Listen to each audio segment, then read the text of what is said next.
Hi students, welcome to our channel career Mantra. वैसे students जो abroad में इस बार एडमिशन ले चुके हैं या अभी भी वो प्रयास कर रहे हैं लेने का, जो गवर्नमेंट का एक नोटिफिकेशन आया 18 नवंबर का, उसको लेकर उनको अभी भी बहुत सारे कन्फ्यूजन्स हैं। आपके बहुत सारे कॉल्स आ रहे थे रिगार्डिंग दिस गज़ट, या फिर बहुत सारे पेरेंट्स के कॉल आ रहे थे कि सर अब हम क्या करें। स्टूडेंट्स, इसमें बहुत परेशान होने की ज़रूरत नहीं है। अगर इस पूरे नोटिफिकेशन को अगर आप पढ़ोगे तो इसमें बहुत सारा चेंजेस नहीं है, बहुत ज़्यादा चेंजेस नहीं है कि आपके कैरियर को कोई इफ़ेक्ट आएगा। जो मेजर चेंजेज है वो ये है कि जो इंटर्नशिप आप पहले इंडिया में आकर करते थे, बहुत सारे कंट्रीज ऐसी थी, जैसे मैं नेपाल, चाइना या बांग्लादेश, एक कंट्रीज ऐसे थे कि वहाँ पे इंटर्नशिप जो आप करते तो इंडिया में वैलिड होती थी, वापस इंडिया में आपको इंटर्नशिप नहीं करना होता था। बट अभी के नोटिफिकेशन के अनुसार आपको वापस इंडिया आके इंटर्नशिप करना होगा, चाहे आप किसी भी कंट्री से एमबीबीएस कर रहे हैं। कोर्स ड्यूरेशन को लेकर है, लैंग्वेज को लेकर है, ऐसे बहुत छोटे छोटे चीज़ें हैं जो इस नोटिफिकेशन में है। बहुत ज़्यादा इसमें परेशान होने की बात नहीं है।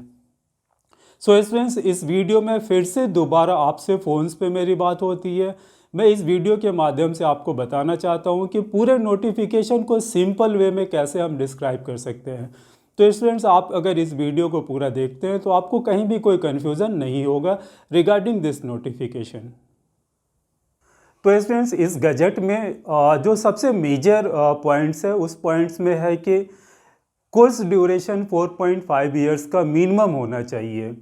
अगर आप किसी भी कंट्री से एमबीबीएस कर रहे हो तो उस कंट्री का जो कोर्स का ड्यूरेशन होगा that will be not less than 4.5 years. India की तरह ही 4.5 साल का वहाँ पे कोर्स होना चाहिए। तो फर्स्ट आप वैसे कॉलेज का सिलेक्शन करेंगे जिनके की कोर्स ड्यूरेशन 4.5 ईयर्स का हो। तो आपको एडमिशन लेने से पहले किसी भी कंट्री में आप एडमिशन ले रहे हो तो आपको ये जानना ज़रूरी होगा कि आप जिस कॉलेज में एडमिशन ले रहे हो उसका कोर्स ड्यूरेशन मिनिमम 4.5 ईयर्स है या नहीं है। जैसे कि कुछ कंट्रीज़ है, लाइक आर्मेनिया है, फिलीपींस है, जॉर्जिया है, इन सारे कंट्रीज़ में कोर्स ड्यूरेशन को लेके काफ़ी प्रॉब्लम है। जो नया नोटिफिकेशन है उसके अनुसार से बहुत सारे कॉलेजेज इन कंट्रीज़ के ऐसे हैं जो इस नोटिफिकेशन के अनुसार इसको फुलफ़िल नहीं कर पा रहे हैं।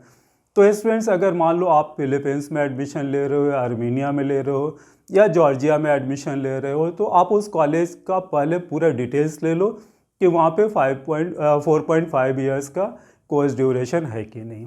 ये सबसे मेजर क्राइटेरिया है। और नेक्स्ट जो गवर्नमेंट के नोटिफिकेशन के अनुसार दूसरा क्राइटेरिया है दैट इज़ कि इंग्लिश मीडियम में वहाँ पे पढ़ाई होना चाहिए। अगर आप जो कॉलेज का सिलेक्शन कर रहे हो वहाँ पे कम्प्लीटली कोर्स ड्यूरेशन 4.5 ईयर्स के साथ साथ इंग्लिश कंपलसरी होना ज़रूरी है। जैसे बहुत सारे यूनिवर्सिटीज़ बाईलिंगुअल यूनिवर्सिटीज़ हैं, लाइक रशिया में है या फिर यूक्रेन में है या और भी कंट्रीज़ में बाईलिंगुअल यूनिवर्सिटीज़ है। तो आपको बाईलिंगुअल यूनिवर्सिटीज़ में एडमिशन नहीं लेना है, क्योंकि अगर आप बाईलिंगुअल यूनिवर्सिटीज़ में एडमिशन लेते हो तो आपकी डिग्री की वैल्यू इंडिया में नहीं होगी।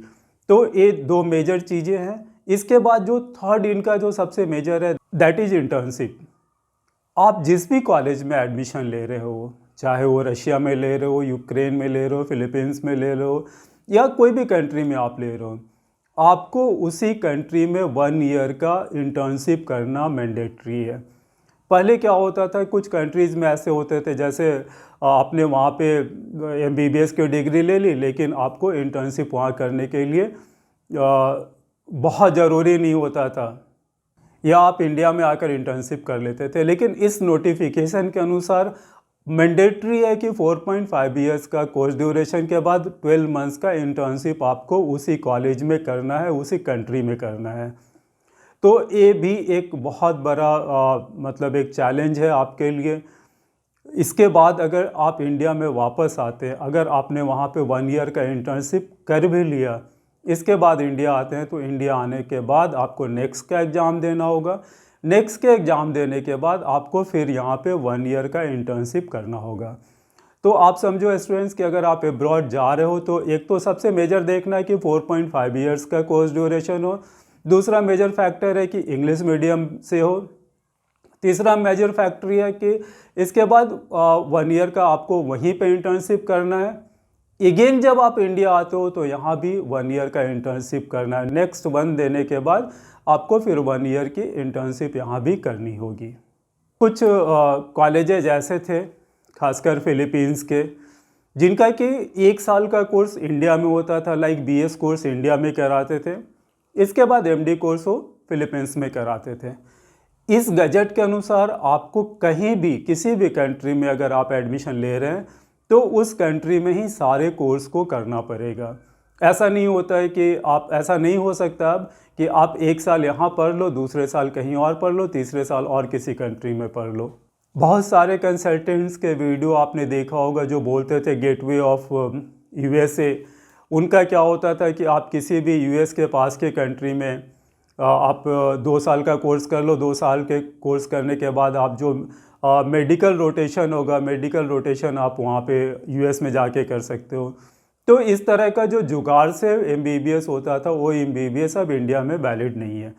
इंडिया में MBBS करने के लिए ये सारे क्राइटेरिया, अगर आप अब्रॉड से MBBS कर रहे हो और आपको इंडिया में प्रैक्टिस करना है तो आपकी वैलिडिटी तभी होगी जब आप इन सारे फैक्टर्स को देखकर आप एडमिशन लोगे। तो स्टूडेंट्स, इस नोटिफिकेशन का अगर हम फाइनल नट सेल में अगर हम बात करें तो आपको किस चीज़ से फोकस करना है। First, course duration shall be not less than 4.5 years.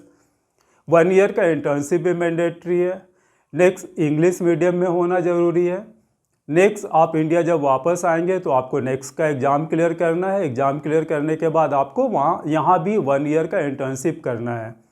दूसरा, कोई भी ऐसा ऑप्शंस आप नहीं देखेंगे कि 2 साल आप किसी कंट्री में पढ़ रहे हैं, 2 साल किसी कंट्री में पढ़ रहे हैं।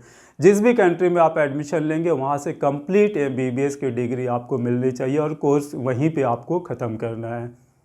एक और जो मेजर चीज़ है वो ये है कि वो MCI से अप्रूव्ड मेडिकल कॉलेज होना चाहिए। अगर MCI से अप्रूव्ड मेडिकल कॉलेज नहीं है तो यहाँ आपको नेक्स्ट में अपीयर होने के चांसेस नहीं मिलेंगे और फिर से वापस आपकी डिग्री बेकार हो जाएगी।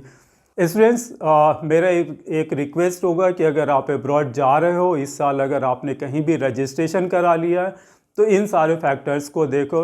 वैसे मैंने नीचे इसका लिंक शेयर किया है, आप लिंक पे जाकर डाउनलोड कर सकते हो गजट को और पूरी तरह से समझ सकते हो कि इनफैक्ट है क्या। वैसे मैंने पूरी कोशिश की है कि आपको जो फैक्ट है उसको बताएं ताकि आने वाले समय में आपका पैसा बर्बाद ना हो जाए और आपका टाइम बर्बाद ना हो जाए।